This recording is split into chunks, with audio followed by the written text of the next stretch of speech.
Hi, I'm Burns Hargis, president of Oklahoma State University, and welcome to another edition of Inside OSU. Today, we're here at the beautiful OSU Botanical Garden.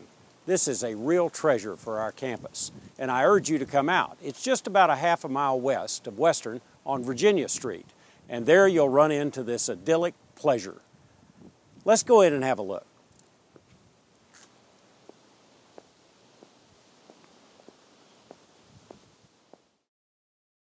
Our guide today is Dale Marinick. Dale is the director of our Horticulture and Landscape Department and also the director of the Oklahoma State University Botanical Garden. How are you today, Dale? Good, President Hargis. Welcome. Welcome to our garden. All. This is my pleasure. I'm delighted to see this. And I want more of our community to see what a beautiful place you have here. Tell us a little bit about it. I know you have a number of gardens in one, in effect.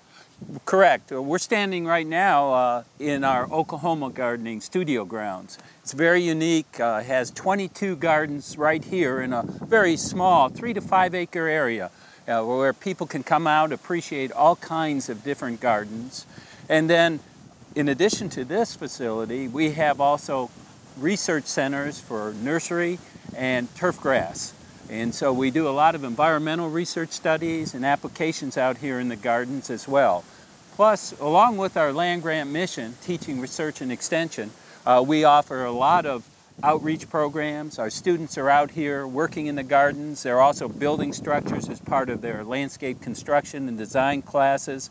So it's a multi-purpose facility used by many. So you have a number of volunteers that work here. We sure do. We have an active ambassador program, we call it.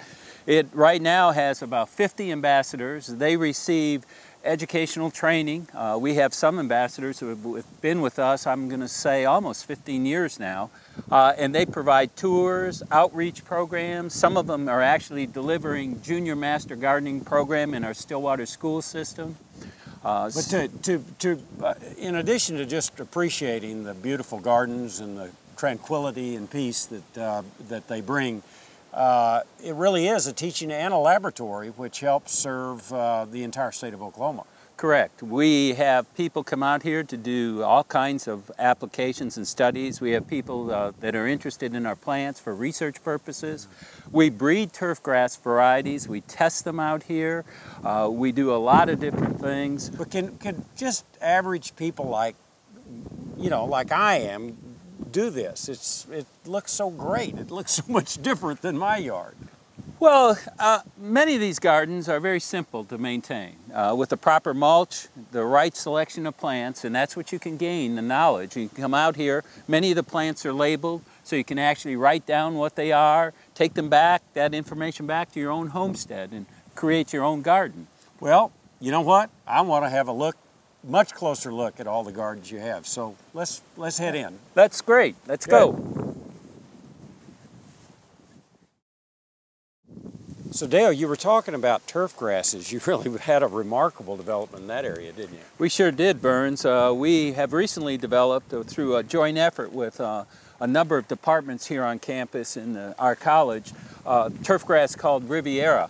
And Riviera has been so well received throughout the world that it was, as it was just released here within the last year, it was also on the Olympic playing fields in China. Wow. So we were very excited and honored that they would select our turfgrass. In fact, I think our alum Lou Myberger over in Enid is the one who distributed it to them. Johnston Seeds. And Lou has been a great supporter of our programs here in the college and has done a great job producing the seed and distributing it. We don't want to forget Butch, his son, either, yes, because he'll get his feelings hurt. Okay. Now, we've walked into this beautiful formal garden, and you talked about a number of gardens.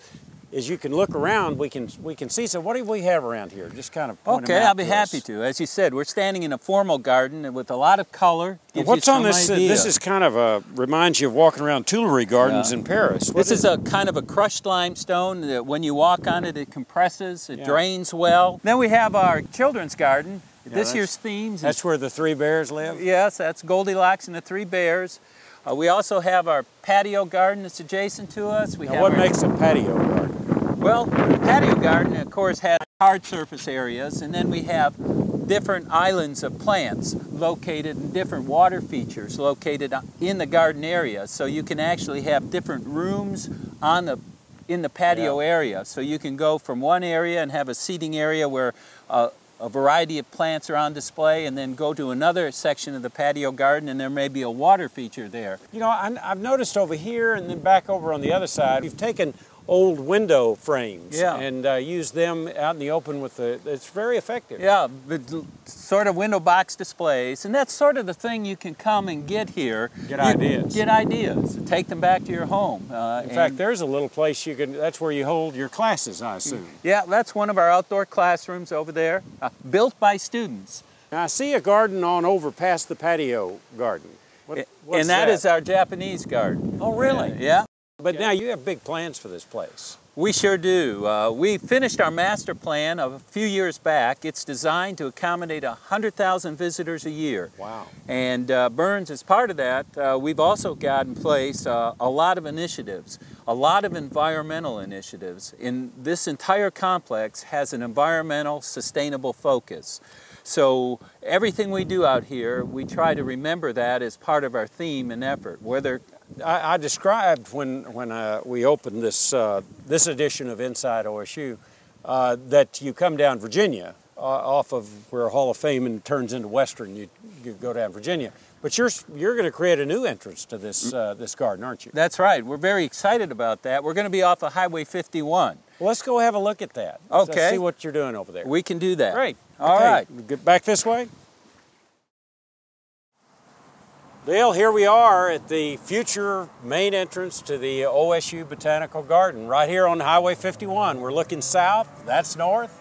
Looks great. You got a grant for all this, right? Yes, we do. We have a grant and a tremendous amount of industry support that have donated their engineering, construction experience, as well as materials to help install and build a new entranceway. Now, it's not going to just be a beautiful entranceway. There's a lot of important things that are going in here having to do with sustainability, correct? Correct. Let's kind of look around, and I see two pits over here that you've dug. Those pits, which we call bioretention cells. I see. And a bioretention cell is actually a filtration unit. It's a best management practice with specific media placed in it, with plants on top and microbes, so that the stormwater that comes off of the surface of the road, which contains all kinds of environmental pollutants, would then move through a bioretention cell, be filtered, and then released back into the